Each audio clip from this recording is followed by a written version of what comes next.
Hey, so just wanted to show you about new quizzes, you're asking. So on the ACT warm-ups page, just using it as an example, new quizzes is a little different from old quizzes. There's a bunch of cool stuff you can do. I'll just open a blank one. We can play with it a little bit. When you create something in new quizzes, you can start here on the general kind of assignment page. You can assign however many points you want the assignment to be worth. And this has nothing to do with how many points you create for each problem on the inside.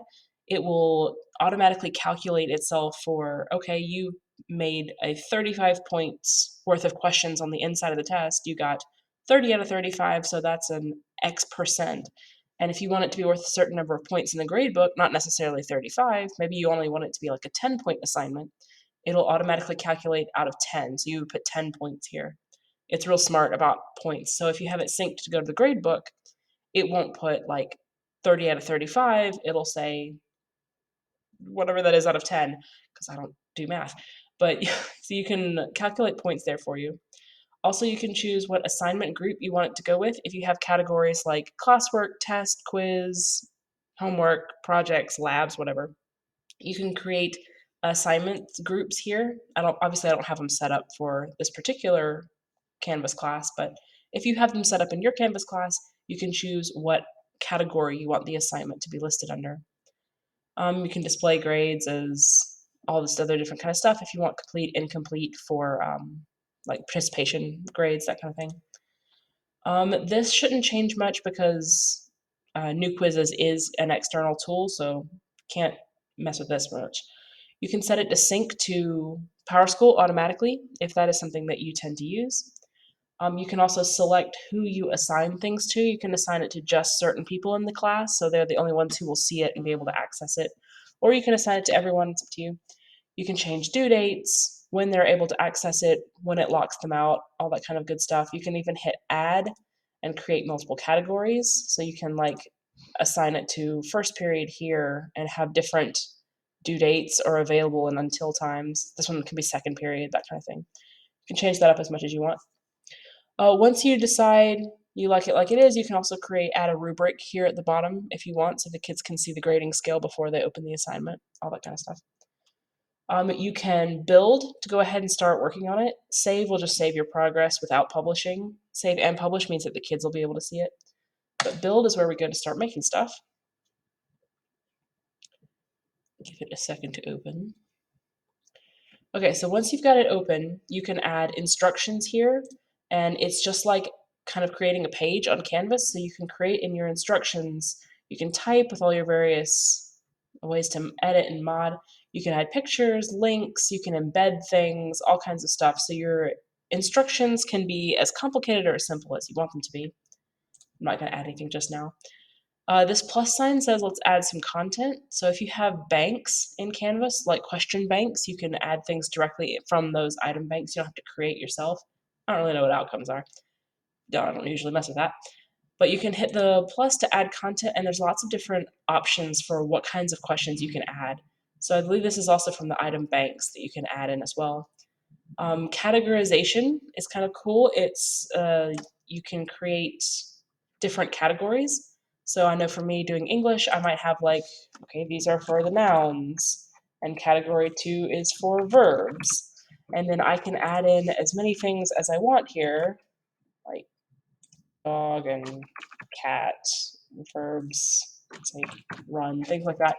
And then it's going to come out in the end, and the kids will have to sort these ideas, these words. They will click and drag, so they'll have to drag dog under the nouns category and run under the verbs category.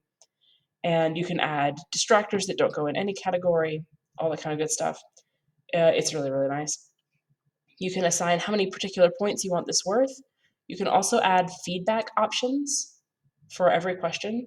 So when they get things right, you can have feedback for a correct answer, something that says like good job. You can have something here if they miss something, they'll get an incorrect answer, they'll get a response, or general feedback will show up with any answer. And once again, you can link, you can embed things, all kinds of stuff for adding your options here. You can, okay, so that's for feedback. That's one kind of question you can create. You can duplicate if you want to keep the format, categories, change a few things. It's up to you. Oh, hold on, I gotta add a question stem. This is generally just kind of, the kids don't really, well, the question stem is basically the instructions. So I might say sort the parts of speech, and they would have to see that. The categorization up here, the question title, the kids won't necessarily see this bit up here, but they'd have to have some kind of instructions. That's what that is. So when I hit done, this is kind of what it will look like. They will have to drag things up into each section. Another type of question that I tend to use a lot is, of course, multiple choice. I'm not even going to pick that. You know what that looks like. Ordering, which means they can put things in certain orders. Formula, I assume that's for math people. I don't know much about that. I haven't played with it. Essay is any kind of short answer where they have to type any kind of writing question. Fill in the blank, you can either do a regular, like they have to type in the answer, or sometimes you can have a drop down within the blank so they can select the answer that properly goes there. Hotspot is kind of a cool topic. It is, you can upload a picture and they have to click on certain parts of the picture. So you can highlight, underline, or you'll circle the area within which you want them to click. You can create a circle, polygon, whatever kind of shape that you want. And they'll have to click within that space to get the answer. So when I'm doing American Lit, I will sometimes make them learn the different states. So I'll upload a map of the United States and I'll say, all right, click on North Carolina. And ahead of time, I will have outlined North Carolina on the map. And as long as they click within that outline, they get the point for it. So if you're like doing anatomy or something, you have a skeleton, you're like, click on the humerus, you have to outline that bone, but then they could click on it and find it. And it's a cool tool. Multiple answers, if there's more than one answer within the sentence, that kind of thing. True and false, super easy. I've not played with numeric. I don't really know what that is. But my favorite of all of these is the stimulus question. Stimulus creates a 2-column test question. So you'll have some kind of prompt over here. You have to give it a title. So, and then for the content, you can either just type whatever you want, or sometimes quite often I will upload scans or pictures of whatever we're working on. Here's some ACT stuff I was working on earlier. It's a screenshot of a passage. I couldn't get all the passages in a single screenshot, so I uploaded several screenshots within the page. It uploads here, the kids can see it, and it will stay on this side unless you choose to move it over here. Questions on the right, questions below, you can put them wherever you want. But the good thing is it will anchor any questions that you create. It will anchor the questions you create to this particular passage, so you can, they'll match up. They don't have to keep scrolling way up and down to see the different questions. So I can attach a question here, add a multiple choice, question, answer, yada, yada, yada. So down here it's really neat because you can choose, of course, the correct answer, which one you want it to be. But you can also put specific feedback to that particular answer. So if they select that, right or wrong, if you have the feedback turned on in the settings, then they will see this response with the answer they've chosen for each question. You can also turn on a calculator if you're doing mathy things. You can vary points by your answer, which is super nice. You can shuffle the choices within this question only. So if you don't want the whole test to shuffle, just this question, you can hit shuffle and every kid will see the answers in a different order. This is question specific. It's not going to turn it on for the whole text. Once again, you can pull things out of an item bank. You can assign point values. You can also put here, this is also a second spot for feedback, for general feedback. These can be these are answer specific feedback options, and these are general whole question feedback options. You can include both if you want to. It's really super nice. No, it won't let me do blank ones. Just type this so we can see it real quick. And maybe I only want 3 choices. I can delete that one, or I can add as many as I want. It's very customizable. So once I've created these questions that I like, if I had a bunch of questions for this passage, then it would scroll through the questions and it wouldn't go on down below until I had finished all of the questions that were anchored to this particular text. It's really nice that they stay next to each other, so there's not a lot of scrolling back and forth. The kids can easily compare. And then I can add more questions beneath. If I attach a question here that's paired with this specific text, if I hit the plus button, then that it will appear below both of them. So I can add another stimulus if I want to, or I can add a true-false question and see it shows up below the text, so the kids won't necessarily see it until they're done with the text up here. Like we said, so I've created 2 points worth of questions within here, but if I made the whole assignment worth 10, then if they got one question right, they would get a 5 out of 10 in Canvas or in PowerSchool, however you had it synced up, which is really nice because the points within don't matter so much as the points in the original page you created. The settings are really customizable and nice. This one you can shuffle the order of the questions. They'll still stay anchored to the text, but they'll see the questions in different orders. You can shuffle the answers. This was the full text shuffle, all of them. I really like one question at a time when I am trying to, especially if I have more than one stimulus in there, because sometimes it can become unclear which question goes with which stimulus when it's all one long screen. So I'll sometimes turn on one question at a time if I have more than one stimulus, especially in a row. That way it's very clear which questions are paired with which text. Sometimes I'll create the same quiz for all 3 classes, so I'll put on an access code, and then I can just change the code between classes so that they can't send the codes to each other, that kind of thing. Sometimes I do that, sometimes I don't. Depends on how I'm feeling that day. You can set time limits, and if you want them to only have like 15 minutes to work on something, it will lock them out after 15 minutes and kind of auto-submit their answers. Let's see, calculator, that might be more for you. Multiple attempts is something I use a lot of. I'm not sure what this is. I don't know that I've noticed it before. But multiple attempts, this is kind of nice because you can set it to keep the first score that they make and then let them keep practicing, which I do sometimes. The highest, the average, their last score, whatever, you can have limit or unlimited attempts, however many they want to take. Sometimes you can make them wait a day between, depends on how you want to set that up. But I a lot of times will allow test corrections, things like that, so I don't necessarily let them do unlimited attempts. The student view you can restrict or unrestricted. If you have it unrestricted, then they can see all of the feedback, all of the correct answers, all of the points, everything. I usually keep it restricted a little bit. I will show them how many points they scored out of how many points were possible. I will let them see the questions and what they responded and whether they got it right or wrong. I usually won't let them see what the correct answer is because I let them do test corrections. So they have to figure out the correct answer on their own. I don't want Canvas to tell them what it is. Also, I'll click this button so that they can see the feedback. So maybe next to the question, to be like, oh, are you sure about this one? Or did you consider this? Whatever my feedback happens to be. If the feedback reveals what the answer was, then I will turn that off so that they can figure it out on their own test corrections. But if it's just like classwork or a warm-up or something that has feedback on it, I'll usually let them see it. But this you can pick and choose what you want them to see once they hit submit. It's really nice. Moderate. There's nobody aside, there's, well, Lemons is on this course so far, but not many other people. You can see how many attempts it'll show. Like if you give them 2 attempts on the assignment, it'll say attempt 1 of 2, or then 2 of 2 will show up, and you'll see both the scores.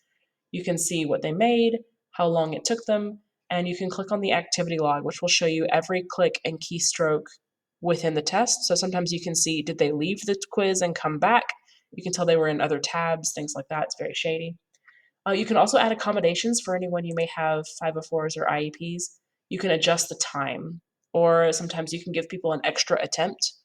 Both of those things. So if I have a time limit and somebody has like 50% extra, then I can change the time limit for them specifically and not others. It's really nice.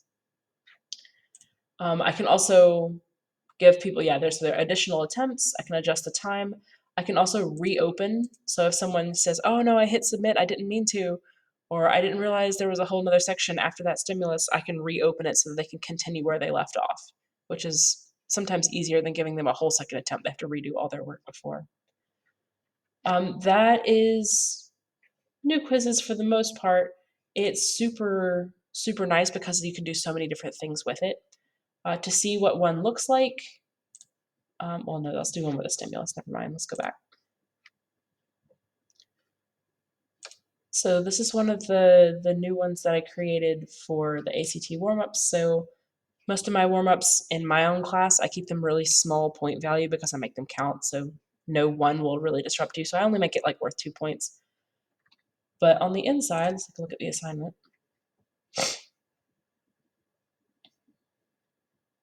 So I just took a screenshot of the ACT instructions that they have paired for this particular section, and I uploaded it as an image instead of just copy pasting the words. That was easier in my head. I have the screenshots of the different passage. So these screenshots, I couldn't fit everything in the same one. They all came out as different images. So when I click one, you can see the size of the image. The images sizes were all a little different. So I would click and drag the corners and it will tell me the pixel sizes. So I can keep everything approximately the same size. All of the screenshots look exactly the same size. It helps them to line up. I'm going to cancel so I don't change anything. And then over here on these questions, I have, for these, I have the correct answer chosen. And then I have the feedback here, general, not question specific, to help them figure out like what's the right answer and why. This one's not as detailed. But this is kind of what it looks like all together. If I were to hit preview, you can see what the kids would see when they take it. And so you can see how you can scroll up and down within the text and it keeps the questions anchored, or you can scroll up and down between the questions and it keeps the text anchored. So you can scroll for both and keep up with where you are. It's really, really nice to have them paired so well together. Let me go back and find one that has some question-specific answers. Try the science one, I think it does. Go down to the build.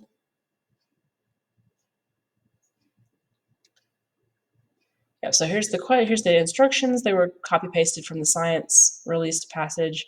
Here are the different screenshots from the science passage that was released on the ACT website. So when I click on the question itself, you can see that there has been feedback added for each individual response. You can see what the feedback is for the individual response. Also, because I have shuffle choices selected, it'll shuffle everything within here. One thing that's really cool is you can lock certain ones so that when they shuffle, this one will always stay as ABCD. This one will always be D. So sometimes I have like no change or none of the above. I can lock it as A or D so it stays in that place and it'll shuffle everything else around it. That's super nice.